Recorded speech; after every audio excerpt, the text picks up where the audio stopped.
বন্ধুরা, এই প্রাকৃতিক দুর্যোগ যে বহরের মধ্যে ঢাকা কলেজ কর্তৃপক্ষ সারা বাংলাদেশে একাদশ এবং দ্বাদশ শ্রেণীর ছাত্রদের জন্য বিশেষ ক্লাসের ব্যবস্থা করেছেন। এজন্য আমরা ঢাকা কলেজের কর্তৃপক্ষকে ধন্যবাদ জানাই এবং যারা কারিগরি শহীদ আছে আমি সবাইকে ধন্যবাদ জানিয়ে আজকে আমার ক্লাস শুরু করি।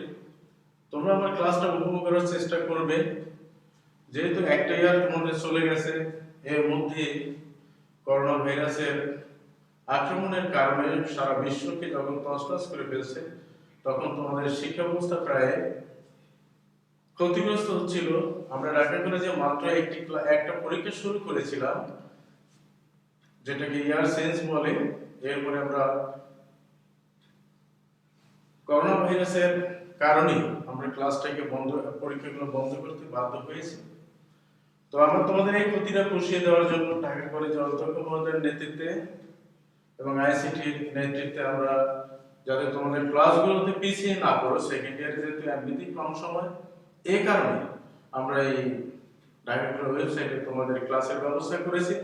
আশা করি তোমরা ক্লাসগুলো যদি মনোযোগ দিয়ে শোনো তাহলে আশা করছি ভালো লাগবে এবং তোমরা উপকৃত হবে বলে আমি বিশ্বাস করি।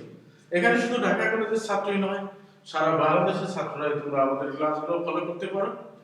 এর মাধ্যমে যদি কিছু শেখা যায়, সেটাই হবে তোমার ভবিষ্যতের জন্য অনেক সুন্দর এবং অনেক সুন্দর একটি পাথর হবে বলে আমরা বিশ্বাস করি। তো আমাদের আজকে আমি পড়াবো পরিসংখ্যান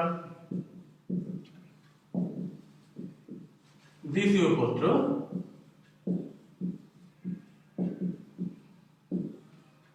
যার সাবজেক্ট কোড হলো 130। ইতিপূর্বে তোমরা ফার্স্ট ইয়ারে প্রথম পত্র পড়েছো, যেটা সিলেবাস আশা করছি তোমাদের কমপ্লিট হয়ে গেছে। তো আজকে আমরা দ্বিতীয় পত্র পড়াবো। দ্বিতীয় পত্রের প্রথম অধ্যায়টার নাম হলো সম্ভাবনা, ইংলিশে এটাকে বলে প্রবাবিলিটি। অধ্যায়টিতে আসার পূর্বে আমি তোমাদের সিলেবাস সম্পর্কে একটু ধারণা দিতে চাই, কারণ আমরা যে বিষয়টি আমরা পড়ব সেই বিষয়ের সিলেবাস সম্পর্কে যদি আমরা না জানি, তাহলে আমাদের পড়ার ভিতরে কি আছে, কি আমাদের পড়তে হবে, কি করতে হবে, এগুলো আমরা জানতে পারবো না। সুতরাং আমাদের অধ্যায় কয়টা আছে, কোন অধ্যায়গুলোকে আমাদের জোর দিয়ে পড়তে হবে, কোন অধ্যায় দিয়ে কতটা প্রশ্ন আসে, মোট প্রশ্নের প্যাটার্ন কত হবে, ব্যবহারিক কত হবে, থিওরি কত হবে এবং এমসিকিউ যে মাল্টিপল চয়েস কোশ্চেন আছে সেটা কত নম্বরে হবে, এটা আমাদের আগে বুঝতে হবে। তো আমাদের দ্বিতীয় পত্রে মোট অধ্যায় রয়েছে 9টি। এই 9টি অধ্যায় যদি আমরা লিখি, তাহলে প্রথম অধ্যায় হলো সম্ভাবনা, তোমরা লিখে নিতে পারো। দ্বিতীয় অধ্যায়টির নাম হলো দৈবচলক ও সম্ভাবনা বিন্যাস। তৃতীয় অধ্যায়টির নাম হলো গাণিতিক প্রত্যাশা। 4 অধ্যায়ের নাম হলো দ্বিপদী বিন্যাস। 5 পৈশ বিন্যাস। 6 পরিমিত বিন্যাস। 7 নমুনায়ন। 8 আমরা যদি বলি সূচক সংখ্যা। এরপর আছে আমাদের জীবন পরিসংখ্যান।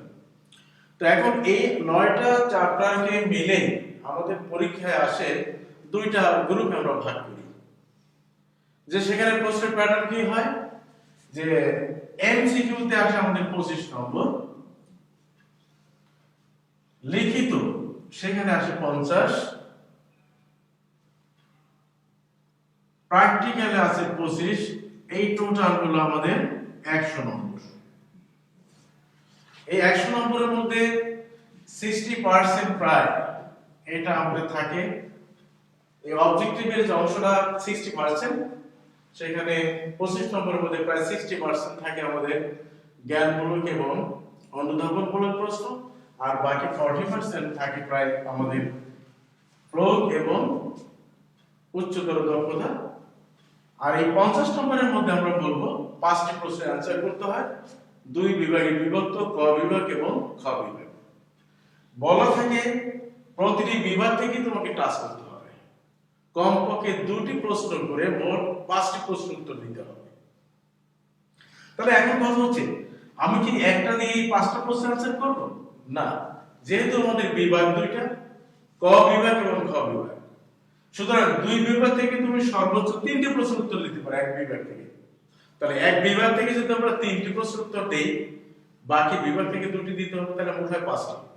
সেখানে তোমার চিন্তার উপর ডিপেন্ড করবে আমি কোন বিভাগ থেকে ভালো পারবো, সেখান থেকে তুমি যদি বেশি দাও, আরেক বিভাগ থেকে তুমি কম দিতে পারো। তবে অনেক সময় দেখা যায় আমরা যখন খাতা মূল্যায়ন করি, ছেলেরা একটু চালাকি করে, ছাত্ররা চালাকি করে, সে ওইখান থেকে আড়াইটা দেয়, এখান থেকে আড়াইটা দেয়। কিন্তু মনে রাখতে হবে একজন এক্সামিনার কিন্তু সমস্ত কিছু দেখতে পায়। সুতরাং তুমি কোথায় কোন জায়গাটিতে গ্যাপ করেছো সেই জায়গা কিন্তু ওই এক্সামিনার ধরে ফেলবে। সুতরাং এই কাজটি কখনোই করতে যাবে না। আবার দেখা যায় তুমি 3টা প্রশ্ন আসছে, একটা অংশ পারো না, ক খ গ ঘ, তুমি অন্য একটি অধ্যায় মানে গ্রুপে একটি অংশ ওখানে ঢুকিয়ে দিবে, সেটাও কিন্তু তুমি ধরা পড়বে। মনে রাখতে হবে চুরি দিনে দুপুরে করা যাবে না, এখানেও কিন্তু পুলিশ পাহারা রয়েছে। সুতরাং কারা যে খাতা দেখবেন, তোমাকে যে নম্বর দিবেন, এই জিনিসটা একটু মাথায় রাখতে হবে। তো আমরা বলছি যে যে কোনো 5টি প্রশ্ন উত্তর দিতে হবে, তবে একটি বিভাগ থেকে কমপক্ষে 2টি, তার মানে তুমি 2টি 4টি, ইচ্ছে করে আরেকটি বিভাগ থেকে একটি প্রশ্ন অ্যানসার দিয়ে মোট 5টি অ্যানসার দিতে হবে। এই টোটাল নম্বর হলো 50। তার মানে কি 5 10 50, একটি প্রশ্নের নম্বর হলো 50, যার ভিতরে ক আছে, ক গ ঘ। তোমরা জানো নাম্বার, এগুলো বলার দরকার নেই। অ্যানসার এক, যেটা আছে আমাদের জ্ঞানমূল্য 1, অনুধাবন 2, প্রয়োগ 3 এবং উচ্চতর দক্ষতা যেটাকে আমরা বলি সেটা 4। এই দেখো তোমাদের টোটাল একটি প্রশ্নের নম্বর আসে 10।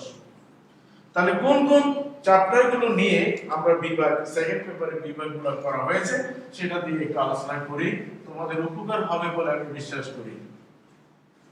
এটা দিয়ে আমরা আসলে চ্যাপ্টারে চলে যাব।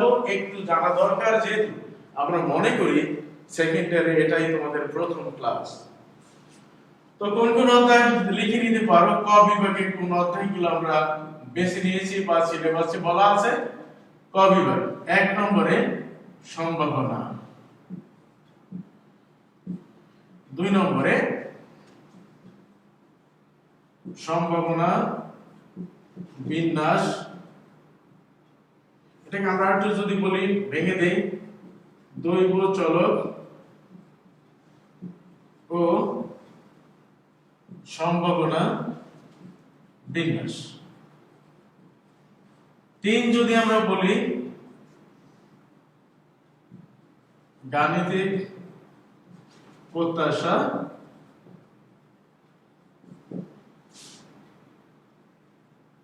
4 নম্বরে যদি আমরা বলি নমুনায়ন। এখান থেকে তোমার 4টি প্রশ্ন হবে, 4টি তোমাকে অ্যানসার করতে হবে 2টি বা 3টি। তাহলে 4টি কিভাবে হবে? অনেক সময় আমরা দেখেছি সম্ভাবনা অনেক বড় চ্যাপ্টার, এখান থেকে 2টা প্রশ্ন থাকে, এই 2টা অধ্যায় থেকে একটি প্রশ্ন থাকে, আর নমুনায়ন থেকে একটি ছোট্ট চ্যাপ্টার, এখান থেকে একটি প্রশ্ন থাকে। তার মোট কয়টা প্রশ্ন হলো শিক্ষার্থীরা? 4টি প্রশ্ন।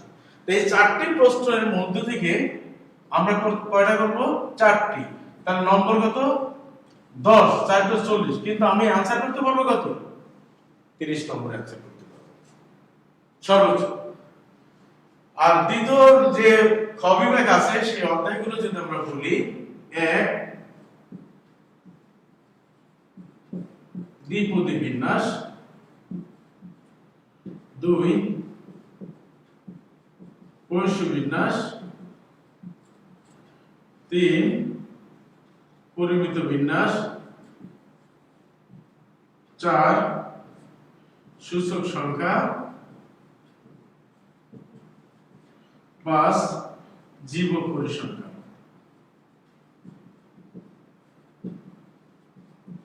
এখান থেকে আমাদের 4টা প্রশ্ন থাকবে। তবে 4টা 5টা আমরা 4টা প্রশ্ন হবে প্রত্যেকে, সেটা আমাদের বোঝার ব্যাপার আছে। দ্বিপদী দিয়ে একটি প্রশ্ন হবে, সূচক সংখ্যা দিয়ে একটি প্রশ্ন হবে, জীবক পরিসংখ্যান দিয়ে একটি প্রশ্ন হবে, যেটা ইতিপূর্বে হয়েছে। আর পরশু বিন্যাস এবং পরিমিত বিন্যাস মিলে হয় একটি। তার মোট কয়টা? 4টি। আমি এখান থেকে কমপক্ষে দুটি। এখন আমি যদি এখান থেকে তিনটা পারি তাহলে এই অধ্যায় এখান থেকে আমি করব দুইটা, যদি এখান থেকে তিনটা পারি এখান থেকে আমি দুইটা করব, তাহলে আমার প্রশ্ন সহজ হয়ে যায়, উত্তরটাও সহজ হয়ে যায়। তবে এইগুলো আমাদের একটু মাথায় নেওয়া দরকার, এইগুলো আমি আলোচনা করলাম যে এই হলো আমাদের টোটাল সিলেবাসটা এবং কিভাবে প্রশ্ন হবে সেটা আমি বললাম। কোন কোন অধ্যায়গুলো এখন যদি তুমি আমার ক বিভাগ এবং খ বিভাগের অংশগুলোকে একটু মূল্যায়ন করতে পারো তাহলে তুমি কোন চ্যাপ্টারগুলো একটু বেশি জোর দিয়ে পড়তে হবে এবং কোনটা একটু কম পড়লে তুমি বাকি আনসার করতে পারবে সেটা কিন্তু তুমি বুঝে গেলে। এই জিনিসগুলো সব সময় শুধু তুমি এখানে নয়, যখন তোমার কলেজগুলোতে তুমি ক্লাস করবে তখন স্যারদের কাছ থেকে পরামর্শ নিতে পারবে এবং নিজেও নিজেকে একটু শানিত করে নিজের মূল্যায়নটা তুমি করতে পারবে এবং তুমি নিজেই তোমার নিজের একটা কি বলে সাজেশন তৈরি করে রিপোর্টে জানতে পারবে। এর জন্য তোমার কারো কাছে যাওয়া বা আমার কাছে আসা এগুলোর কোনো প্রয়োজন নেই, শুধুমাত্র অধ্যায়গুলো দেখবে। গুরুত্বপূর্ণ অধ্যায়গুলোকে যদি তুমি আগে সিলেক্ট করো যে এই অধ্যায়টা আমি 10টা অধ্যায় করব না, আমি 5টা অধ্যায় করে ওই 10টির পরিশ্রমটা যদি আমি 5টির উপরে দিতে পারি তাহলে আমার রেজাল্ট ভালো হবে, এটা নিশ্চিত করে আমরা বলতে পারি। আসো তাহলে আলোচনায় আশা করছি শিক্ষার্থীরা আমাদের সিলেবাস আমরা বুঝতে পেরেছি, মান বন্টন বুঝতে পেরেছি ও প্র্যাকটিক্যালের ব্যাপারে একটু আমি কথা বলবো। প্র্যাকটিক্যালে আমরা জানি অনেকগুলো অংশ মিলে একটি প্র্যাকটিক্যাল হয়। একটি হলো তোমাদের প্রজেক্ট পেপার আছে, প্রজেক্ট পেপার।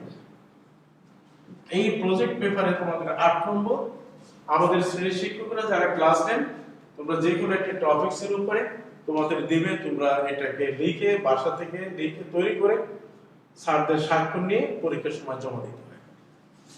2 নম্বরে তোমাদের লিখিত হবে কত, তোমরা যে পরীক্ষা দিবে সেটা কত, সেটা হলো তোমার 10 নম্বর। 3 নম্বরে তোমরা নিশ্চিত ব্যবহারিক খাতা লেখো, নোটবুক যাকে আমরা বলি, সেখানে কত আছে বলো? সেকেন্ড পেপার আর ফার্স্ট পেপারের মধ্যে ভিন্নতা রয়েছে 2। 4 নম্বর আছে ভাইবা, এই ভাইবাটা আছে 5। এই দেখো তোমাদের মোট প্র্যাকটিক্যাল নম্বর হলো 25। সুতরাং তোমাকে বুঝতে হবে যে আমি পরীক্ষার খাতা যেদিন পরীক্ষার অনুষ্ঠিত হবে সেদিন আমি 10টি প্রশ্ন আনসার 10 নম্বরের জন্য আমার পরীক্ষাটা হচ্ছে। আর প্রজেক্ট পেপারটা আগেই জমা নিবে স্যাররা, আর ব্যবহারিক খাতা আগেই জমা নিবে, শুধু ভাইবাতে তোমাকে 5 নম্বরের ভাইবা দিতে হবে। সেই ভাইবাটা কি শুরু করে তুমি বিগত দিনে 2 বছরে যে অধ্যায়গুলো পড়েছো, যে সাবজেক্টটা পড়েছো তার উপরে তোমার ভাইবা হবে। ধন্যবাদ। আমার প্রশ্নের প্যাটার্ন এবং আমি সিলেবাস সম্পর্কে তোমাদের বলেছি। এখন আসে মূল আলোচনায়। আজকের আমরা আলোচনায় কি বলছি শিক্ষার্থীরা বলো? আমরা বলছি সম্ভাবনা, যাকে আমরা ইংলিশে বলি প্রবাবিলিটি। তোমরা নিশ্চয়ই জেনে থাকবে এই প্রবাবিলিটি কথাটির সাথে যারা আমরা পরিসংখ্যান করি তারাও যেমন জড়িত, যারা আমরা পরিসংখ্যান জানি না তারাও আমরা এর সাথে জড়িত। এই কথাটি একেবারেই চিরাচরিত। তোমাকে যদি মানুষ স্বপ্ন দেখে না, ঠিক স্বপ্নে ঘুরে যেমন আমরা অনেক কিছু ভাবি, উঠে দেখি বাস্তবতা নেই, ঠিক সেভাবেই আমরা একটা স্বপ্নের ঘোরের মধ্যে এই সম্ভাবনার কথাটা বলে থাকি, যেটা একটা আশার বাণী শোনায়। এরকম তোমাকে যদি আমি বলে জিজ্ঞেস করি তুমি কি ভাত খেয়েছো, যদি খেয়ে থাকো খেয়েছো, আর না যদি বলি যে তুমি খাবে তাহলে হ্যাঁ খেতে পারি, তুমি কি নিশ্চিত না তুমি একটু আমাকে রেখেছো একটি প্রশ্নের মধ্যে আমি খেতে পারি, তুমি কি যাবে, যেতে পারি, তুমি কি ক্লাসটি করবে, করতে পারি। সম্ভাবনা ঠিক এভাবে। সম্ভাবনা এই যে আমরা আকাশে মেঘ দেখেছি, তোমাকে যদি জিজ্ঞেস করি বৃষ্টি হতে পারে, তোমার কিন্তু আকাশে মেঘ হয়েছে, স্যার বৃষ্টি হতে পারে, তুমি শিওর? না স্যার আমি শিওর না, বৃষ্টি হতে পারে। আমরা এই প্রজন্মের ছেলেমেয়েরা সবাই ক্রিকেট দেখা পছন্দ করি। ক্রিকেটে দেখো একটি মাঠ যদি আমরা তৈরি করি তাহলে এই মাঠের এক পাশ নেবে একদল, আরেক গ্রুপ নেবে আরেক। এখন আমি যদি জানি এই মাঠে প্রচুর পরিমাণে প্রথম যারা ব্যাটিং করবে তারা প্রচুর পরিমাণে রান পাবে। কিন্তু দ্বিতীয় ইনিংসে দ্বিতীয়বারে ব্যাট করাটা অনেক কঠিন, কারণ উইকেট ভেঙে যাবে।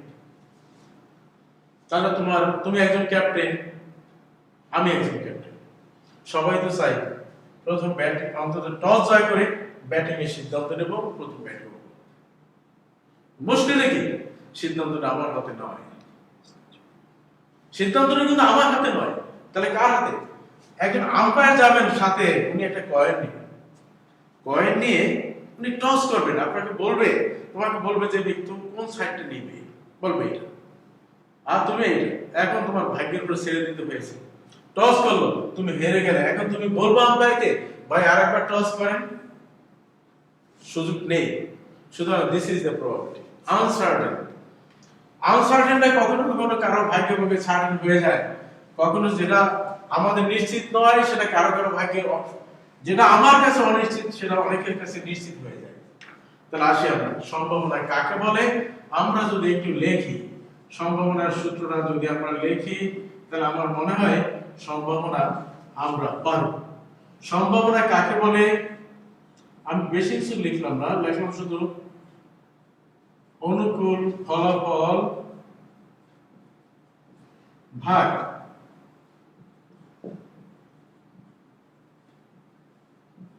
একেবারে সংক্ষেপ। অনেকে লেখে অনুকূল ফলাফল ভাগ সম্ভাব্য মোট ফলাফল, এই কথাটা লেখে, আমি নাই লিখলাম। আমি শুধু লিখলাম সম্ভাবনা হলো কোন ঘটনার অনুকূল ফলাফলকে যদি ওই ঘটনার মোট ফলাফল দ্বারা ভাগ করি, তাহলে যে অনুপাতটা পাই, যে ফলাফল পাই, আমরা তাকে সম্ভাবনা বলি। ওকে, তাহলে আমরা একটু উদাহরণ দিব। অনুকূল কাকে বলি? অনুকূল বলতে বোঝায় আমরা যা চাই পাবো থেকে মোটের ভিতর থেকে।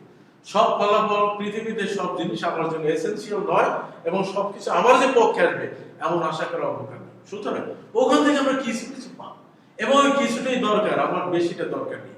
তাহলে যারা আমার পক্ষে, তোমার ক্লাসে 100 জন ছাত্র আছে, আজকে যারা আমার ক্লাসটা দেখছো, সারা বাংলাদেশে 5000 স্টুডেন্ট আছে। তোমরা জানো যে আজকে আতাব স্যারের ঢাকা কলেজের পরিসংখ্যান ক্লাস টেবিল সেকেন্ড পেপার, যে গুরুত্ব দিয়েছে সে আমার ক্লাসটা শুনছে, আর যে গুরুত্ব দেয়নি সে আমার কথা শুনছে না। তাহলে আমরা ধরে নেব কি যারা শুনছেন তারা হচ্ছে আমার অনুকূল ফলাফল, আর যারা শুনছে না আর যারা শুনছে এই দুটো মিলে হলো আমার মোট ফলাফল। তাহলে অনুকূলে কত? আমি যদি মনে করি আমার ক্লাসটা 50 জন শুনছে, কতজনের মধ্যে? 500 জনের মধ্যে, তাহলে আমার অনুকূলে কত আসলো? 50। মোট কত? 500। তাহলে এইখানে আমি আমার ক্লাসটা শোনার পক্ষে কত, তাহলে সম্ভাবনা কত? 50/500। একেবারে সিম্পল ধারণা থেকে আমরা সম্ভাবনার সংজ্ঞাটা দিতে পারি। আমরা এমন পৃথিবীতে লোক খুঁজে পাওয়া যাবে না, এমন কোন শিশুও পাওয়া যাবে না যে লুডু খেলা না জানে, তাই না?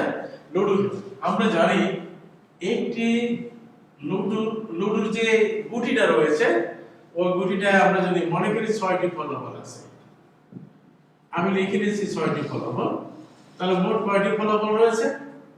6টি। এখন তুমি এখান থেকে বলো অনুকূল কারা মোট কারা। আমি মোট পেয়ে গেছি কয়টা? 6টা ফলাফল পেয়ে গেছি। এখন তুমি ওখান থেকে চাওয়ার চেষ্টা করো যে তুমি ওই 6টি ফলাফলের মধ্যে থেকে তুমি কোন একটি, দুটি, তিনটি, চারটি কোন ফলাফল চাও। আমরা যদি মনে করি আমি তাহলে অনুকূল ফলাফলগুলো চাই, দেখো অনুকূল ফলাফল কয়টা? জোড় সংখ্যার ফলাফলগুলো চেয়েছি। জোড়, তো জোড় আছে কয়টা? 3টা, 2, 4, 6 আমরা চেয়েছি, সুতরাং ওই 3টাকে আমরা বলছি অনুকূল ফলাফল। তাহলে মোট কয়টা? 6টা। তাহলে ওই অনুকূল 3টি ফলাফল পাওয়ার জন্য তাহলে আমরা লিখতে পারি প্রবাবিলিটি অফ জোড় সংখ্যা পাওয়া ইকুয়াল কি হবে বলো? 3/6। একেবারে সিম্পল। আমরা যদি বিজোড় সংখ্যা চাই, একটু বলো বিজোড় সংখ্যা, তাহলে কত? এখন হিসাব করে দেখো মোট ফলাফল 6টা ছিল, আমরা জোড়গুলো আলাদা করে নিয়েছি 3টা, তাহলে বাকি বিজোড় কয়টা? 1, 3, 5। তাহলে বিজোড় কয়টা? 5টা। ওই যদি 5টা 3টা, ওই 3টাকে যদি আমি চাই তাহলে সম্ভাবনা কত? 3/6। এখানে আর একটু বলে রাখি, তুমি যতগুলো ফলাফল নিয়ে কাজ করো না কেন মনে রাখতে হবে সম্ভাবনার যোগফল 1। একটু আমরা পরে আসতেছি, একটু পরে আসবো আমরা এটা। তাহলে শিক্ষার্থীরা আমরা বুঝতে পেরেছি সম্ভাবনা কাকে বলে। আমার বেশি কিছু সম্ভাবনার সংজ্ঞা যদি আমি একের পর কে কি বলেছে একটার পর একটা যদি বলি, সেটা তোমার মাথার জন্য একটা বোঝা হয়ে যাবে। আমি শিক্ষার্থীদের জন্য শুধু বলবো, আমি যে সূত্রটা লিখেছি এইটাকে খুব সহজভাবে ধারণ করার চেষ্টা করো, মনে রাখার চেষ্টা করো। আশা করছি তোমার সম্ভাবনার জন্য আর কোনো প্রবলেম হবে বলে আমি মনে করি না। তাহলে আসো আরো কিছু উদাহরণ আমরা দিতে পারি। তোমরা কয়েন টসের কথা শুনেছো, এবং অনেক সময় ভাই বোনরা একত্রে মিলেও তোমরা অনেক সময় কয়েন দিয়ে খেলা করছো, যে কে কোনটা নেবে। কে মনে করো তোমার ভাই বললো যে তুমি যদি হেড তুলতে পারো, এই ছবিটা তুলতে পারো, তাহলে তুমি সাপটা তুলতে পারো, বঙ্গবন্ধুর ছবি আছে কোনটা আসবে সেটা তুলতে পারো, তাহলে তুমি 10 টাকা পাবে। তোমার তো চেষ্টা হলো 10 টাকা পাওয়া। টস করলো, হ্যাঁ তুমি পেয়ে গেলে বঙ্গবন্ধুর ছবি প্রথমে এসেছে, তাহলে আমাকে 10 টাকা দাও। এভাবে কিন্তু আমরা কয়েন দিয়ে খেলে থাকি।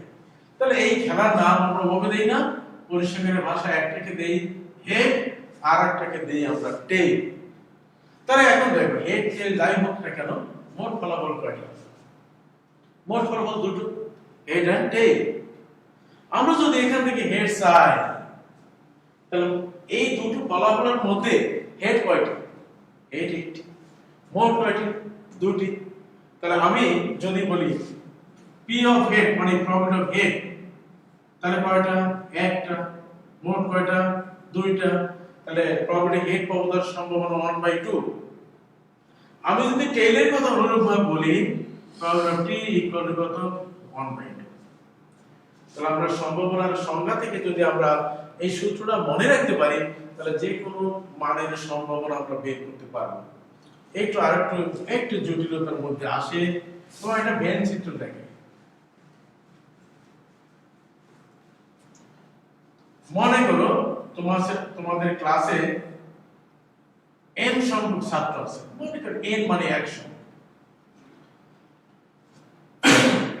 এখন আমি ক্লাসে গিয়ে দুইজন মানে ক্যাপ্টেন নির্বাচন করতে চাই, যে স্যারদের সাথে সার্বক্ষণিক যোগাযোগ রাখবে একজন অন্ততকে রিপ্রেজেন্টেটিভ দরকার।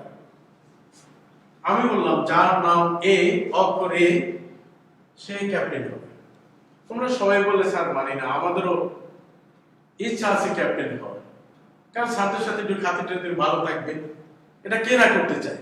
শিক্ষার্থীরা স্বাভাবিকভাবেই এটা করতে চায়। আমি বললাম তারা কি এখানে দুজন ব্যক্তি দাঁড়ানো, স্যার আমরা দুজন ক্যাপ্টেন নির্বাচন করবো। আমি নির্বাচন দিলাম।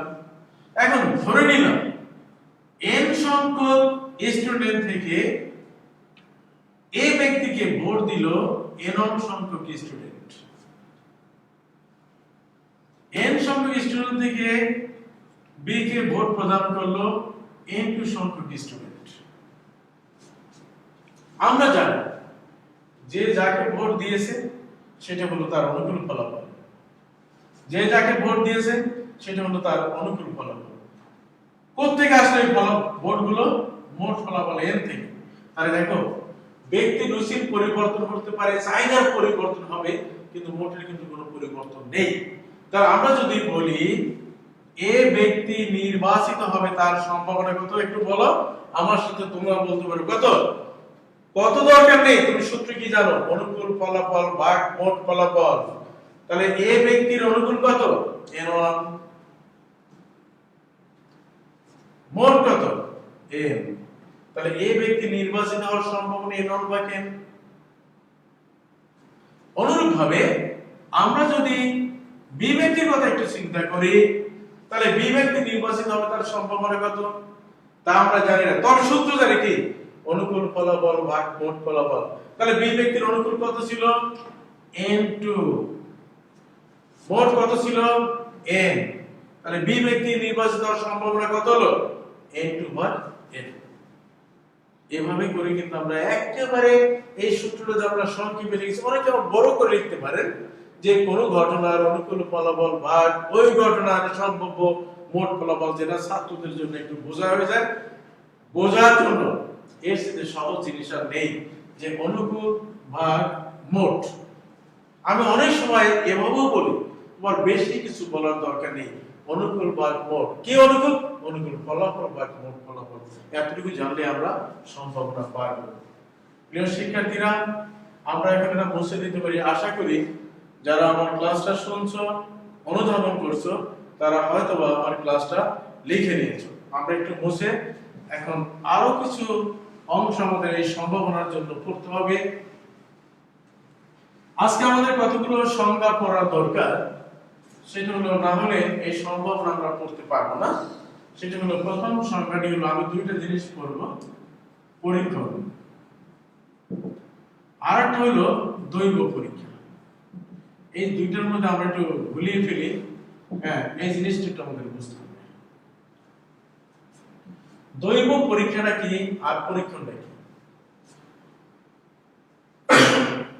কতগুলো নির্দিষ্ট শর্তের অধীনে, কতগুলো নির্দিষ্ট শর্তের অধীনে কোন একটি কাজ বারবার করা হলে ওই কাজটিকে পরীক্ষণ বলে। যদি না বুঝে থাকো আবার একটু বলি, কতগুলো নির্দিষ্ট শর্তের অধীনে কোন একটি কাজ বারবার করাকে পরীক্ষণ বলে। ওকে, যেমন আমি একটি কয়েন টস করলাম, কয়েন দুটি ফলাফল আছে আমরা জানি, অথবা একটি ছক্কা আমি নিক্ষেপ করলাম, মোট ফলাফল হলো 6টা। এখন আমাদের শর্তটা কি বুঝতে হবে? আমি শর্তটা হলো, আমি হেড পেতে চাই, টস একবার করলাম, হেড আসলো না, কাজটাকে বন্ধ করবো না, তাহলে কিন্তু পরীক্ষণ হবে না। কাজটা আবার করতে হবে, আবার করতে হবে, আবার করতে হবে, যতক্ষণ পর্যন্ত আমি কাঙ্ক্ষিত ফলাফল, অনুকূল ফলাফল যেটা আমরা চাচ্ছি সেটা না পাওয়া পর্যন্ত এই কাজটাকে কন্টিনিউ করব, বারবার করব, বারবার করব, বারবার করব, তখন এই কাজটাকে আমরা পরীক্ষণ করব। এখন দৈব পরীক্ষার সাথে পরীক্ষণের তফাৎটা কি?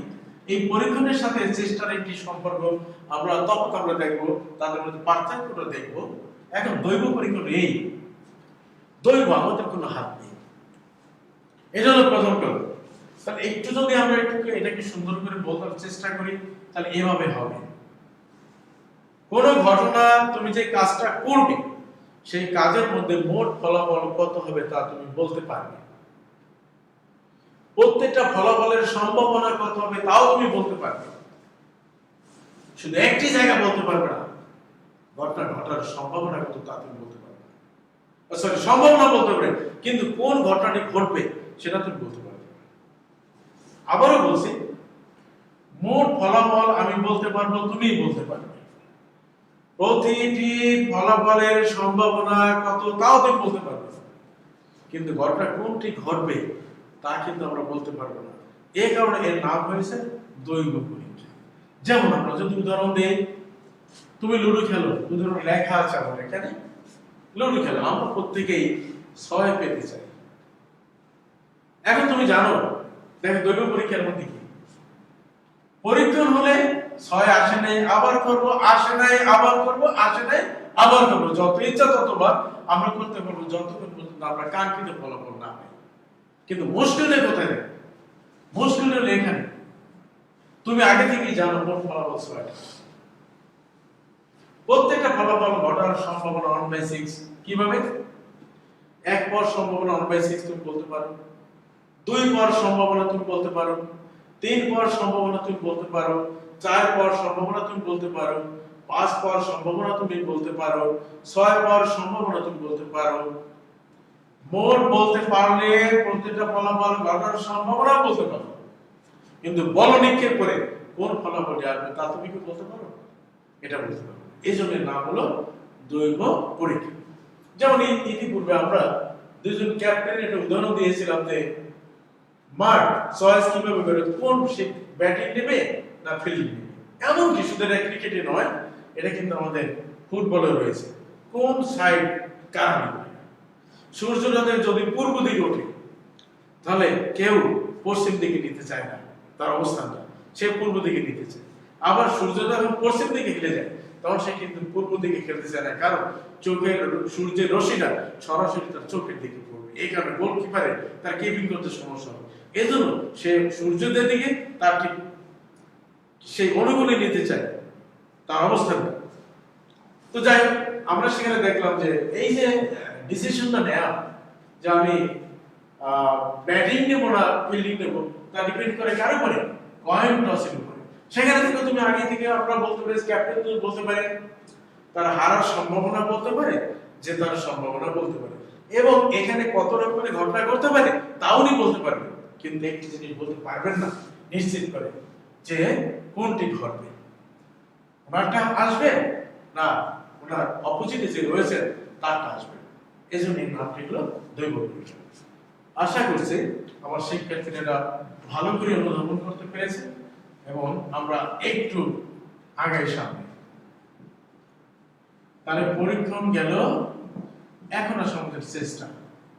তাহলে পরীক্ষণকে ইংলিশে কি বলে শিক্ষার্থীরা? এক্সপেরিমেন্ট।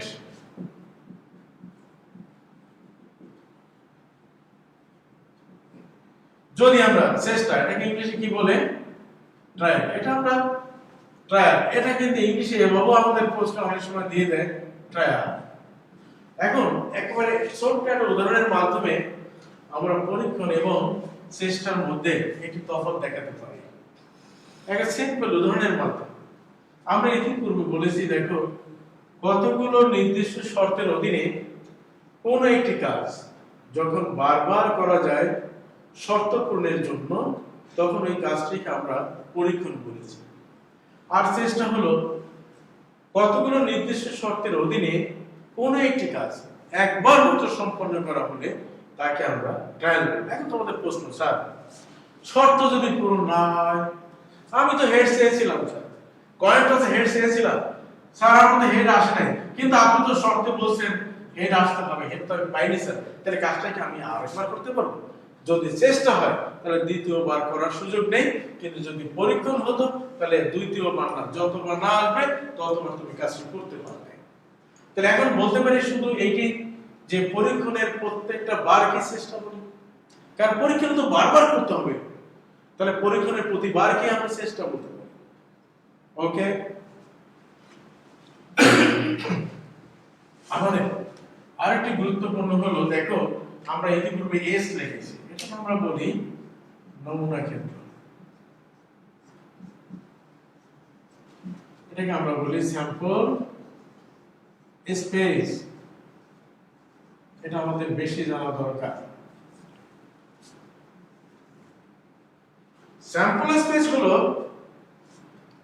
একটি পরীক্ষণের সম্ভাব্য সকল ফলাফল থাকবে।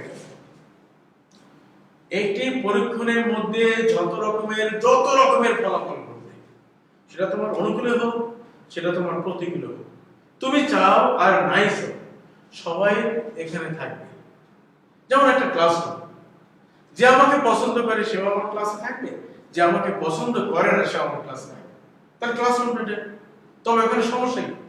সমস্যা একটাই, সবাই থাকার অধিকার আছে এবং থাকবেও, তবে সবাইকে তো আর আমি স্যাম্পল স্পেস বলতে পারবো না, ক্লাসরুম থেকে আমরা স্যাম্পল স্পেস বলতে পারবো না, কারণ বলা আছে সম্ভাব্য সকল একটি পরীক্ষণের সম্ভাব্য ফলাফলের সেটকে নমুনা ক্ষেত্র বলে। সেট বলতে আমরা কি বুঝি?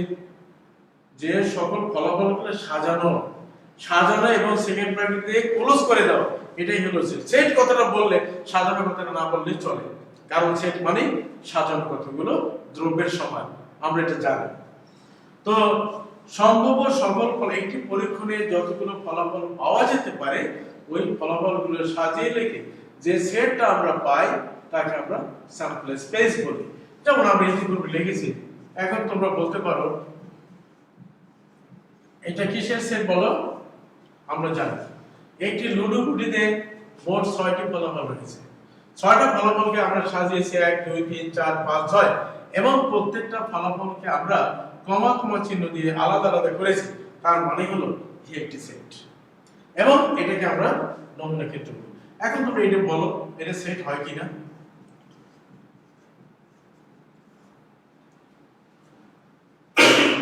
আশা করি আমার শিক্ষার্থীরা বুঝতে পেরেছে এটা সেট নয়। যদিও ফলাফলগুলো একবার করে আছে, ফলাফলগুলোকে সাজানো আছে, কমা চিহ্ন আলাদা করা হয়েছে, কিন্তু এই চিহ্নটা দেওয়া নেই, সুতরাং এটা সেট হতে পারে না। যদি আরেকটু বলি, 1 3 4 6 5 এবং বাদ আছে 2। এটা কি সেট হবে?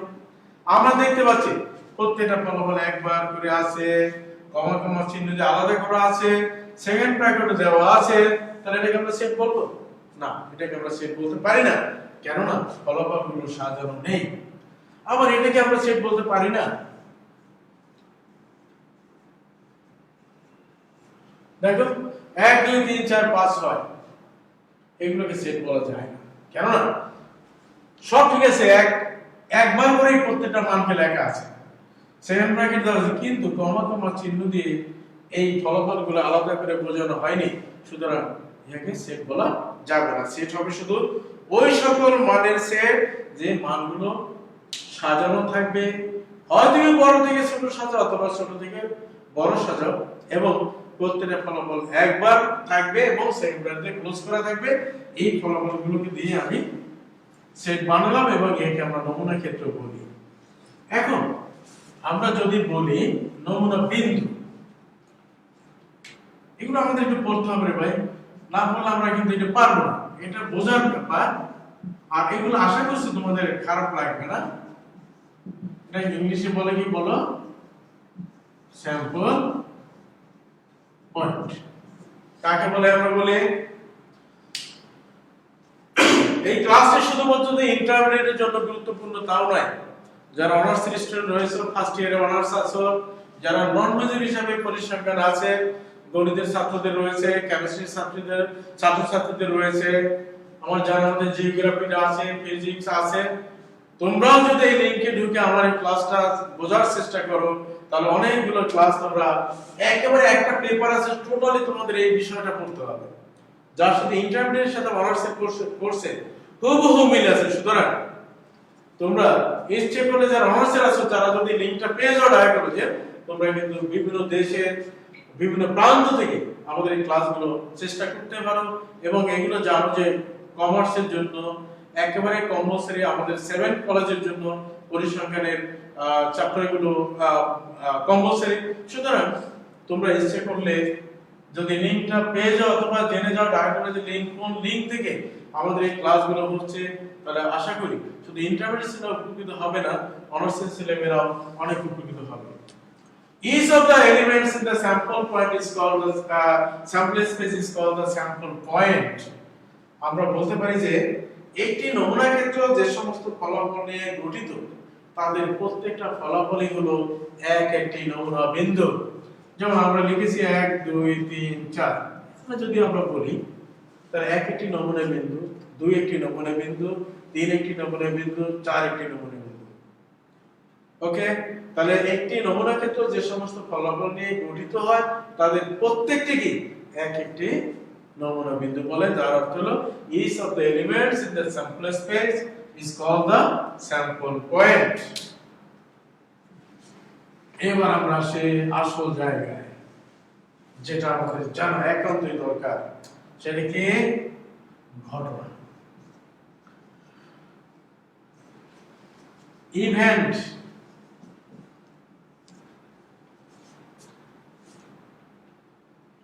এক টিচার তার ক্লাসে বলেছিল যে ঘটনা কাকে বলে। ছাত্র বলেছিল যে কাকে বলে বলো। স্যার, যা কিছু ঘটে তাই ঘটনা, যা কিছু ঘটে তাই ঘটনা। ওই শিক্ষক ছাত্রকে গালে চর মেরে বললো, তাহলে এটা একটা ঘটনা? না স্যার, তাহলে নাকি এটা স্যার দুর্ঘটনা। তাহলে আমরা যে বাস্তবে ঘটনা বলি আর পরিসংখ্যানের ঘটনা কিন্তু এক জিনিস নয়, এটা একটু মনে রাখবে। আমরা লিখলি, যেমন তোমরা অর্থনীতিতে বড় বাজার কাকে বলে, তোমরা সুন্দর করে স্যার মৌলভী বাজার, হ্যাঁ চক বাজার, এগুলো কি বাজার বলে? না, বাজার হলো এটা যেখানে ক্রয় ক্রেতা বিক্রেতা উভয় উপস্থিত হয়, দর কষাকষির মাধ্যমে যে স্থানে দ্রব্যের দাম নির্ধারিত হয়, ওটাই বাজার। কিন্তু আমরা বলি কি মৌলভী বাজার তো বাজার, চক বাজার একটি বাজার, ইত্যাদি নামের জায়গায় আমরা বাজার বলে থাকি। ঠিক ওইভাবে আসলে সংজ্ঞা দিলে আমরা কখনো অনেক সময় দেখা যায় আমরা চমৎকার করে অ্যান্সার লিখে হাতে লাগে সুন্দর করে, কিন্তু যখন আমরা খাতা মূল্যায়ন করি তখন দেখা যায় কোনো চ্যাপ্টারের সাথে যায় না, ওই বিষয়টির সাথে যায় না। ফলে অনেক সময় তোমরা একবারে ফর্ম ফিল আপ করো, তখন বাবা মায়ের কতগুলো টাকা খরচ করো, দ্বিতীয়বার আবার কি করো তোমরা, পরীক্ষার পর যখন কোনো পেপারে নম্বর কম আসে তখন বাবা মারে বলো যে আমি খুব সুন্দর করে লিখেছিলাম, ইচ্ছে করে সারা নম্বর এক্সামিনার নম্বর দিয়ে আমি চ্যালেঞ্জ করবো। চ্যালেঞ্জ আবার টাকা, ফলাফল কি যা ছিল অনেক সময় তার চেয়ে কমেও যায়। হ্যাঁ, অনেক সময় তাই হয়। কিন্তু বুঝতে হবে আমি আমার কথার বাহিরে, আমাদের পাঠ্য বইয়ের মধ্যে বাহিরে মন করা কোনো কথা লিখবো না, লিখলে কিন্তু আমরা নম্বর পাই না। সুতরাং আমরা নম্বর থেকে বঞ্চিত হব না। আমরা প্রত্যেকটা জায়গায় এক একটি নম্বর আমার জীবনের জন্য এক একটি মানে নোবেল প্রাইজের করব। কারণ দেখা যায় 1 নম্বরের জন্য A+ মিস করি, 2 নম্বরের জন্য তখন ইচ্ছে করে নিজের মাথা ঢুকে ফেলি। সুতরাং প্রত্যেকটা জায়গায় আমাদের চ্যালেঞ্জ দিতে হবে। চ্যালেঞ্জ ছাড়া আমরা কখনোই আমরা জীবনের সফল হতে পারবো না। তাহলে ঘটনাকে আমরা ওইভাবে বলবো যাহা কিছু ঘটে তাই ঘটনা না, সেটা আমরা বলবো না। তাহলে যদি তাই হতো তাহলে আমরা এই যে করোনা, স্যার এটা কোনো ব্যাপারই না, এটা একটা ঘটনা, তাহলে তো লক্ষ লক্ষ মানুষ মারা যাচ্ছে, এটাই বলতো। সুতরাং কথার কথা কখনো বাস্তব কথা হয় না। কতগুলো জিনিস আছে যেগুলো বাস্তবতার সাথে মানে মানে থিওরিটিক্যালি তার একটা সাপোর্ট থাকতে হবে, যার গাণিতিক একটি সাপোর্ট থাকতে হবে। গাণিতিক ব্যাখ্যা ছাড়া কখনোই আলোচনা ফলপ্রসূ হতে পারে না। তো আমরা বলবো ঘটনা কি? ঘটনা হলো শুধুমাত্র অনুকূল ফলাফলের সেটকে ঘটনা বলে। এখন দেখো তোমার যাহা কিছু ঘটে তাহাই ঘটনা, সেখানে তুমি থাকছো না, তাহলে কি বলবো? অনুকূল ফলাফলের সেটকে ঘটনা বলে। আমরা যদি একটু উদাহরণ দেই, ইতিপূর্বে এই একই উদাহরণ আমরা বারবার টানছি। তুমি দেখো এখানে তোমার মোট ফলাফল কয়টা আছে বলো? 6টি। 1 2 3 4 5 6। এখন তুমি বলো ওইখান থেকে তুমি কোন ফলাফলগুলো পেতে চাও? আমি যদি বলি আমি ইভেন নাম্বারগুলো পেতে চাই, তাহলে ইভেন নম্বরগুলোকে আলাদা করো, 2 4 6। তাহলে দেখো মোট ফলাফল 6টা ছিল, আমি তাদেরকে আলাদা করেছি। আমি এই 6টি ফলাফলের মধ্য থেকে যেগুলো আমরা চেয়েছি সেগুলোকে আলাদা করেছি। তাহলে কাদেরকে চেয়েছি? 2 4 6। এই 2 4 6 কে ঘটনা বলে। ঘটনাগুলোকে চিহ্নিত করবে capital letter A B C D ইত্যাদি ক্যাপিটাল লেটার দ্বারা তোমাদেরকে ঘটনা চিহ্নিত করতে হবে। শিক্ষার্থীরা, আমি তোমাদের বোঝানোর সুবিধার্থে, কারণ সেকেন্ড পেপারে পরিসংখ্যান আমরা যত পড়ব এই ঘটনার মধ্যে আমাদের ডুবে থাকতে হবে। দেখবা শুধু ঘটনা ঘটনা ঘটনা। সুতরাং এটা যদি আমরা না বুঝতে পারি তাহলে ঘটনা হয়ে যাবে অন্য কোনো রটনা। সুতরাং ঘটনা আগে আমাদের বুঝতে হবে যে আসলে ঘটনা কাকে বলে। আবারও বলছি, তোমাদের সুবিধার জন্য বলছি, শুধুমাত্র অনুকূল ফলাফলের সেটকে ঘটনা বলবে। যখন আমরা অনুকূল চিনেছি, সে অনুকূলগুলোকে আলাদা করে নিয়ে যদি আমরা একটা সেট গঠন করি তখন ওই সেটটিকে আমরা ঘটনা বলি।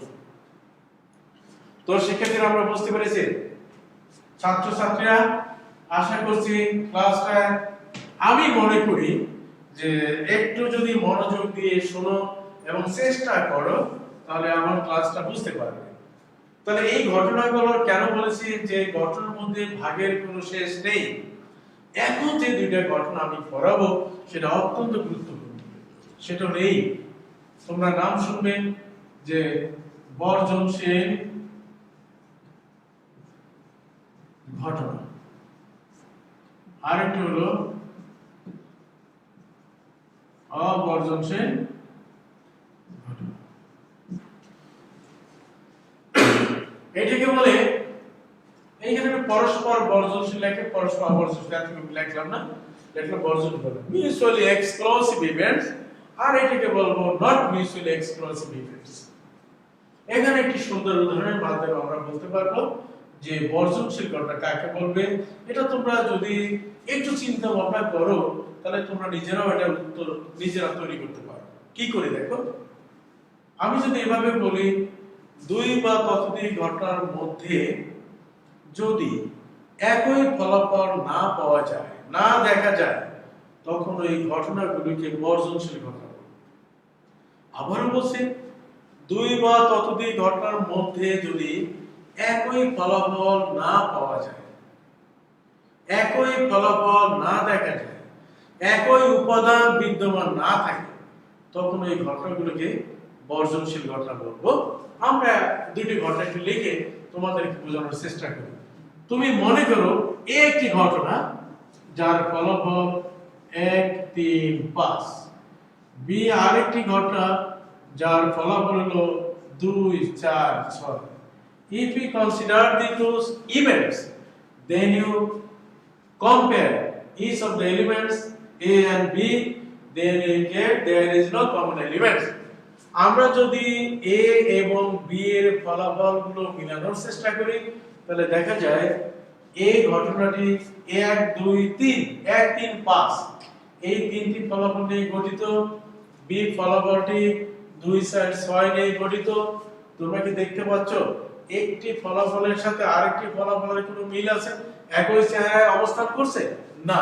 সুতরাং দুইটি ঘটনার মধ্যে উপাদানগত মিল নিয়ে ফলাফলগত দিক দিয়ে কোনো মিল নেই। সুতরাং এ আর বি এই ঘটনা দুটিকে আমরা বর্জনশীল ঘটনা বলবো। এবং এটা খোঁজার নিয়মটা কি দেখো, তোমরা সেট থিওরিতে পড়েছো A intersect B this equal to ফাঁকা সেট। তার মানে কি এই দুটো ঘটনার মধ্যে কোনো কমন ফলাফল নাই। তোমাকে যদি আমি মনে করি আর একটা বাস্তব উদাহরণ দিয়ে যদি আমি তোমাকে বোঝানোর চেষ্টা করি, তোমরা আমাকে বললে স্যার আমাদের তো সামনে পরীক্ষা, এই করোনা ভাইরাসের কারণে আমরা তো ক্লাস তেমন করতে পারিনি, আমাদের একটু সাজেশন দেন, কারণ খোলার পরেই তো কোনো কারণে কলেজ করলেই তো আমাদের ফার্স্ট সিটি শুরু হবে। স্যার আমরা কি করবো, আমরা তো কিছু পড়লাম না, আমরা যে ক্লাসগুলো নিয়েছি তাও তোমরা হয়তো অনেকে দেখো নাই, কেউ হয়তো দেখে থাকতে পারে। তাই আমি বললাম যে ঠিক আছে আমি 5টা প্রশ্ন দিয়ে দিলাম, তবে 5টার মধ্যে কমন পাবে। কোনো কারণে তুমি পরীক্ষার তুমি একটি ঘটনা আর তোমার প্রশ্ন একটি ঘটনা, পরীক্ষা এসে দেখলে আমি যে 5টা দিয়েছি একটা প্রশ্ন কমন পড়ে নাই, তাহলে তুমি কি লিখবে না বলবো স্যার আমার সাথে প্রশ্নের কোনো সম্পর্ক নেই? কোনটা বলবে? স্যার আমার সাথে প্রশ্নের কোনো সম্পর্ক, আমি প্রশ্ন বর্জন করলাম। এই যে আমরা সংসদে দেখি না ওয়াকআউট করে, আমরা স্যার আপনার প্রশ্ন আমরা লিখলাম না, আপনি ফেল করে লিখবেন। তার মানে কি তুমি যদি একটা প্রশ্ন পারতে তাহলে কিন্তু ঘটনা অন্যটা ঘটতো। যেহেতু তুমি এই 5টির মধ্যে একটিও কমন পাওনি, সুতরাং তুমি খাতাপত্র রেখে চলে গেলে, তার মানে কি তোমার ফলাফল শূন্য। তার মানে কি প্রশ্নের সাথে তোমার কোনো মিল নেই, তুমি তোমার প্রশ্নকে বর্জন করেছো আর প্রশ্ন তোমাকে বর্জন করেছে, তাহলে কি হলো? পরস্পর বর্জনশীল হলো। ওকে। আর অবর্জনশীল ইফ এনি যদি থাকে, দুই বা ততোধিক ঘটনার মধ্যে যদি একই ফলাফল বিদ্যমান থাকে, একই ফলাফল দেখা যায়, তাহলে এই ঘটনাগুলোকে অবর্জনশীল ঘটনা বলে। যেমন আমি যদি বলি আরেকটি উদাহরণ 1, 2, 3, বি আরেকটি ঘটনা যদি বলি 1 মানে 2, 3, 2, 4। তুমি যদি এই দুটো ঘটনার দিকে একটু লক্ষ্য করো তাহলে আমরা দেখতে পাচ্ছি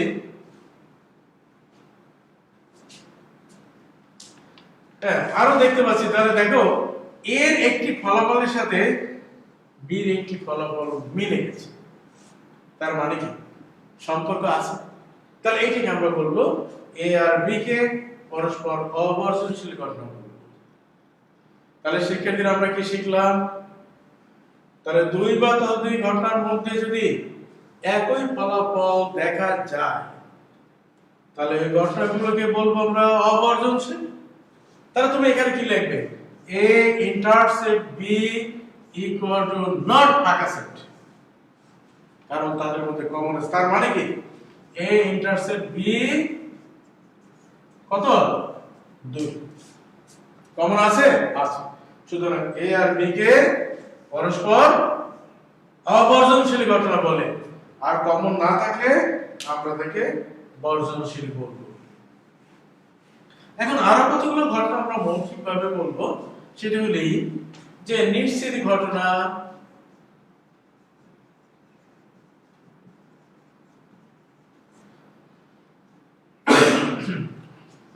অনিশ্চিত ঘটনা, অসম্ভব ঘটনা। এই প্রথম দিক দিয়ে শুরুর ক্লাসগুলোতে দেখবে বরাবরই সম্ভাবনার এই অংশগুলোতে সংখ্যাগুলো আগে পড়ানো হয়, তারপর তোমাকে পিরামিডটা আজকে প্রমাণ করাবো যে যতটুকু সময় আমরা হাতে পাই আমরা চেষ্টা করব দুই একটি প্রবলেম আমরা সলভ করতে। তো নিশ্চিত ঘটনা, অনিশ্চিত ঘটনা, অসম্ভব ঘটনা। আরেকটা আমি বলি, ক্লাসটা শুধু যারা দ্বাদশ শ্রেণীতে এবছর উঠবে বা উঠেছে শুধু তাদের জন্যই নয়, ইচ্ছে করে যারা তোমরা পরীক্ষার্থী রয়েছে, যারা এই পরীক্ষা দেওয়ার কথা ছিল 1 এপ্রিল, তোমরা ইচ্ছে করলে বাড়িতে বসে এই ক্লাসগুলোর মাধ্যমে নিজেকে আরেকটু ঝালাই করে নিতে পারো। কারণ পরীক্ষাটি তো আমার স্ট্যাটিস্টিক্স সাবজেক্টটি হতে এখনো সময় লাগবে, এবং আমার মনে হয় আমার 7 তারিখে আরো একটি ক্লাস রয়েছে এবং পরে আরো একটি ক্লাস, আমি পরবর্তী 3টে ক্লাস নিব। তো আমার শুধু একাদশ থেকে দ্বাদশ উঠেছে তাদের জন্যই শুধু ক্লাসটা উপযোগী তা নয়, ইচ্ছা করে যারা যদি ইচ্ছা থাকে পৃথিবীতে সবকিছু সম্ভব। তুমি যারা পরীক্ষার্থী হিসেবে তোমরা রয়েছো তাদেরও তোমরা যদি মনে করো প্রশ্ন পাঠাতে পারো ডাইরেক্ট ওয়েবসাইটে, যে কোন কোন চ্যাপ্টার উপরে যদি সেকেন্ডারি কোনো ছেলে মেয়েদের প্রবলেম থাকে সেটাও তোমরা বলতে পারো, তাহলে আমরা ওই টপিকসের উপর ক্লাস নিতে পারি। এটা যদি উপকৃত হও তাহলে আপনার শিক্ষক হিসেবে আমরা ধন্য হব। নিশ্চিত ঘটনা, যে ঘটনা ঘটবে অবধারিত তাদেরকে আমরা নিশ্চিত ঘটনা বলি। মানুষ মরণ, বলো এটা তুমি খণ্ডাতে পারবে? সূর্য পূর্ব দিকে উদিত হয়, তুমি খণ্ডাতে পারবে? পশ্চিম দিকে অস্ত যায়, খণ্ডাতে পারবে? আমি তোমাদের আমি এখন ক্লাস নিচ্ছি,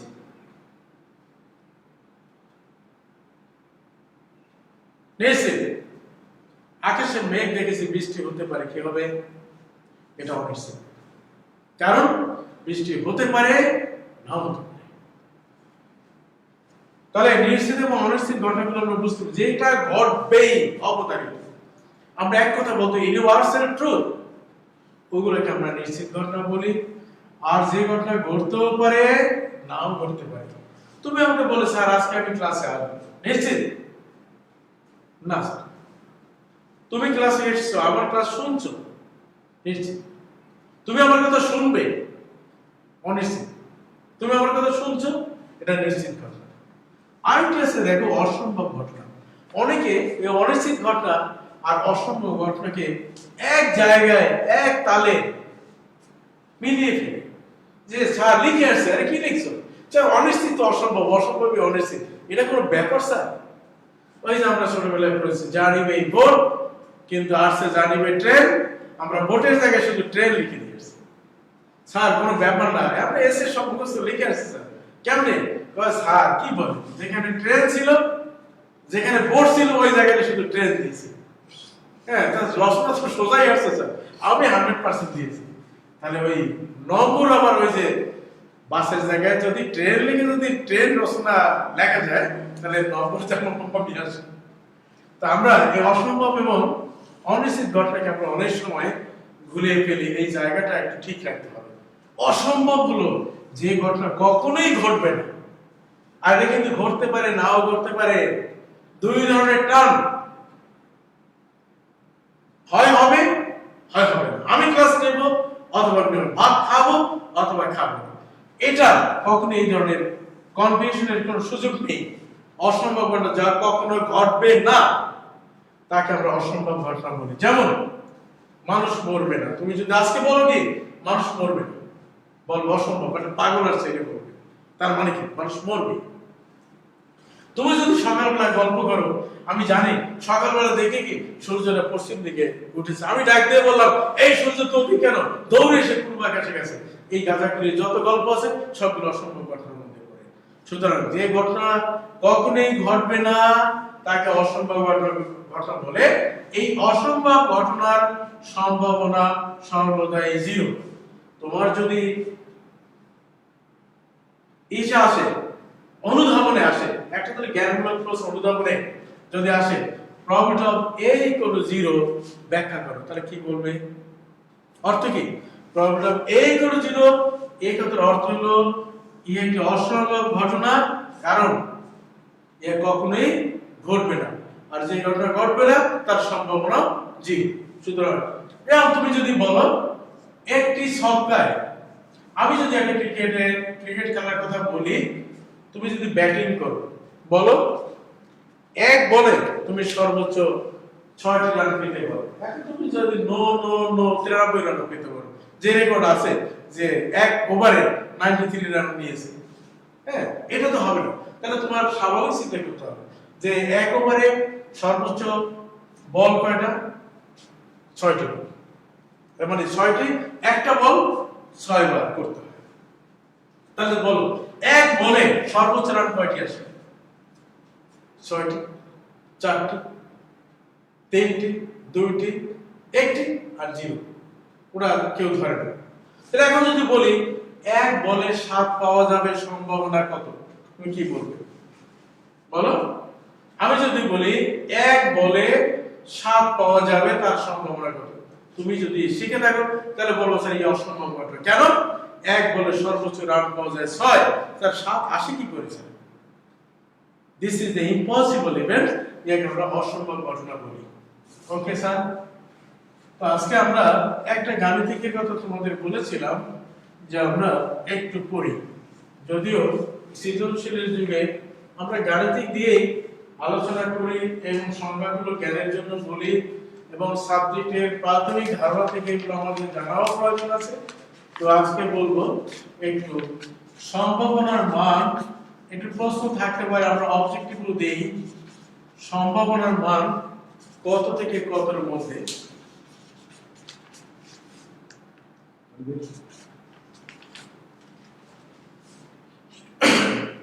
একটা সম্ভাবনার মান কত থেকে কতর মধ্যে? আমরা বলবো সম্ভাবনার মান 0 থেকে 1 এর মধ্যে অবস্থান করে, যে কোনো ঘটনার সম্ভাবনাই বলবো। তো দেখো 0 কখন হয়? আমরা বলেছি যে ঘটনা কখনোই ঘটবে না তার সম্ভাবনা 0। অন কখন হয়? যেটা ঘটবেই নিশ্চিত, তাকে আমরা তখন তার সম্ভাবনা 1 হয়। কিন্তু সকল ঘটনা ঘটবে না, আবার সবাই যে ঘটবে এমন তো না। তাহলে সম্ভাবনা আমরা এই কারণে 0 থেকে 1 এর মধ্যে অবস্থান করে। আমি একটু তোমাদেরকে একটি উদাহরণের মাধ্যমে আমি একটা জিনিসের মধ্যে বোঝাতে চাই। এই একটি নমুনা ক্ষেত্র, এই নমুনা ক্ষেত্র একটি ঘটনা ঘটেছে।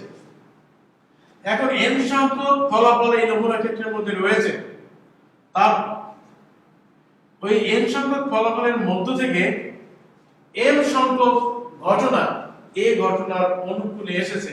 তাহলে পূর্বের যদি তুমি একটু মাথা রেখে একটু ঝালাই করো, তাহলে তুমি বলো এই ঘটনা ঘটার সম্ভাবনা কত? নিশ্চয়ই বলে ফেলেছো m বাকে।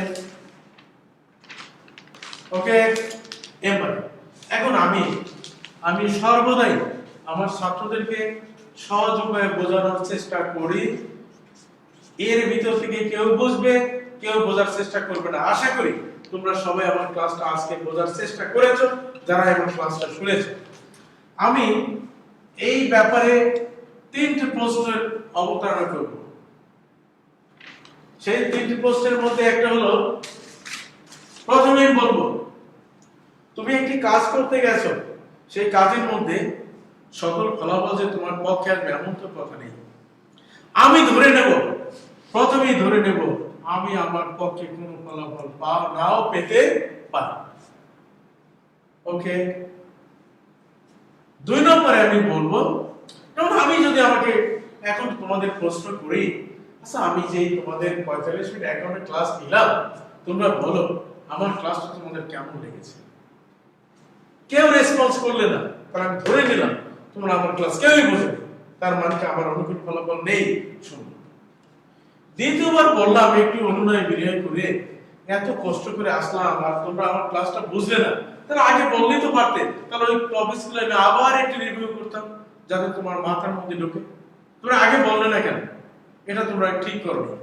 হঠাৎ করে তোমরা একজন উঠে বলে স্যার আপনাকে একটু পরীক্ষা করে দেখলাম যে আপনি কি বলেন, আপনার ক্লাসটা স্যার সবাই বুঝেছে। যাক, এবং আমি তো খুশিতে একেবারে মানে আমার গদগদ অবস্থা, আবার স্যার ক্লাস সব ছাত্ররা বুঝেছে, এর চেয়ে আনন্দ কি হতে পারে? কিন্তু আমরা তো অত সহজ জিনিস নই। একটু তোমাকে বাজানোর জন্য বললাম, একবার বললে কেউ বুঝি নাই, এখন বললে সবাই বুঝেছে।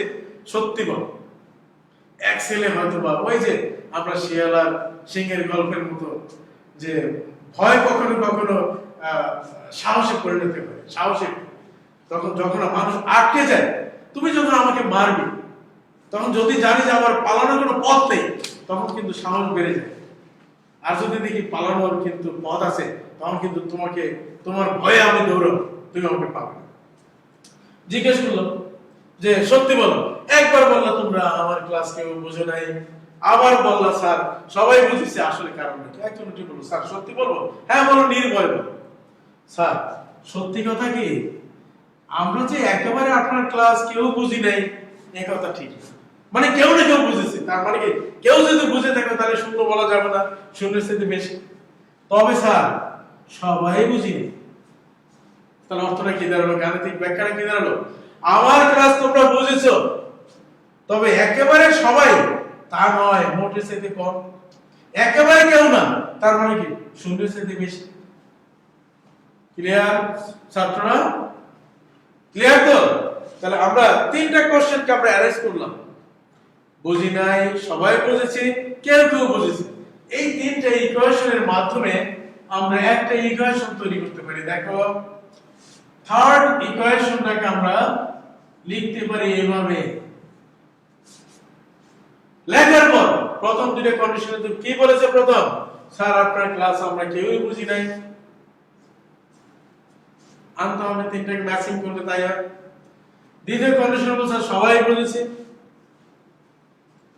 তাহলে তিনটাকে মার্জ করে আমরা একটা ইকুয়েশন তৈরি করতে পারি। এখন তুমি কি পেতে চাও? এখানে সম্ভাবনা পেতে চাও, তাহলে সম্ভাবনার সংখ্যার দিকে দাঁড়াও, তাকাও এদিকে। সম্ভাবনা কাকে বলে? অনুকূল ভাগ মোট। তারা কি দাঁড়ালো? এটা একটা অসমতার ইকুয়েশন। মোট দ্বারা ভাগ করো, মোট দ্বারা ভাগ করো। this equal to 0, this equal to profit of a, this equal to 1। অতএব আমরা এই কথা বলতে পারি, ইসের এভাবে লিখতে পারি। তো আমরা দেখতে পাচ্ছি সম্ভাবনা 0 থেকে 1 এর মধ্যে থাকে। প্রিয় শিক্ষার্থীরা, অনেকক্ষণ ক্লাস নিলাম। তোমরা আমার এই ক্লাসগুলো যারা বুঝতে পেরেছো তারা, এবং যারা বুঝতে পারোনি সবাই চেষ্টা করবে, যা খাতায় লিখে নিয়েছো যারা, তারা এই ক্লাসটাকে একটু বাসায় বসে দেখবে। আশা করছি তোমাদের লেখা থেকে তুমি আমার উত্তরগুলো পেয়ে যাবে। উত্তরগুলো পেয়ে যাবে। তো যাওয়ার আগে আজকে আমি তেমন একটা বাসায় কাজ দেব না, নেক্সট ক্লাসে আমি বাসায় কাজ দেব, তোমরা করবে। আগামী সপ্তাহে আমরা কিছু অঙ্ক দিয়ে দেব, কিন্তু আজকে শুধু সংখ্যাগুলো দিয়েছি, এগুলোই তোমাদের বাসায় কাজ। এগুলোকে একটু বইপত্র ঘেটে একটু দেখবে যে আমি যা বলেছি তার সাথে যদি বইটা একটু মিলাও, আশা করি সকল অ্যান্সার তোমার নখদর্পণে চলে আসবে। আর দ্বিতীয় কথা হলো, শুধু বাংলাদেশে নয়, সারা বিশ্বে আজ মহামারী, সৃষ্টিকর্তার রহমতে এবং সরকারের সদিচ্ছায় বাংলাদেশটা এখনো ভালো আছে। তোমাদের এই ক্ষতি পুষিয়ে দেওয়ার জন্যই ঢাকা কলেজ অধ্যক্ষ মহোদয়ের নেতৃত্বে তোমাদেরকে একটু এগিয়ে দেওয়ার জন্য, ঘরে বসে যাতে শিখতে পারো, বাইরে বের না হও, এজন্য স্যার ব্যবস্থা করেছেন। স্যারকে তোমাদের এবং আমাদের পক্ষ থেকে অসংখ্য ধন্যবাদ এবং শুভকামনা স্যারের জন্য। স্যারের এই অনুপ্রেরণা আমাদের ঢাকা কলেজকে আরো এগিয়ে নিয়ে যাবে। এবং শুধু ঢাকা কলেজ নয়, আজকে আমরা যে ক্লাসগুলো নিচ্ছি সারা বাংলাদেশ দেখছেন, এবং এর মাধ্যমে আমাদের ছাত্র, শুধু ঢাকা কলেজ ছাত্রই আমার ছাত্র নয়, সারা বাংলাদেশের ছাত্রই আমার ছাত্র, ছাত্রী আমার ছাত্র। সুতরাং যারা তোমরা দেখেছো তারা ভালো করে, আশা করি প্রতিনিয়ত যে রুটিনগুলো আমাদের দেওয়া আছে সেগুলো অনুসারে ক্লাসগুলো চলবে। বাহিরে নামবে না, ঘরে থেকো, বিচ্ছিন্ন থেকো, নিজেকে নিজে হেফাজত করো, নিজেকে পরিষ্কার পরিচ্ছন্ন রাখো, আশা করছি এই মহাদুর্যোগ একদিন কেটে আবার আমরা স্বাভাবিক জীবনে ফিরতে পারবো। তোমাদের সবাইকে শুভকামনা জানিয়ে আজকের ক্লাস আমি শেষ করলাম। আল্লাহ হাফেজ। জয় বাংলা।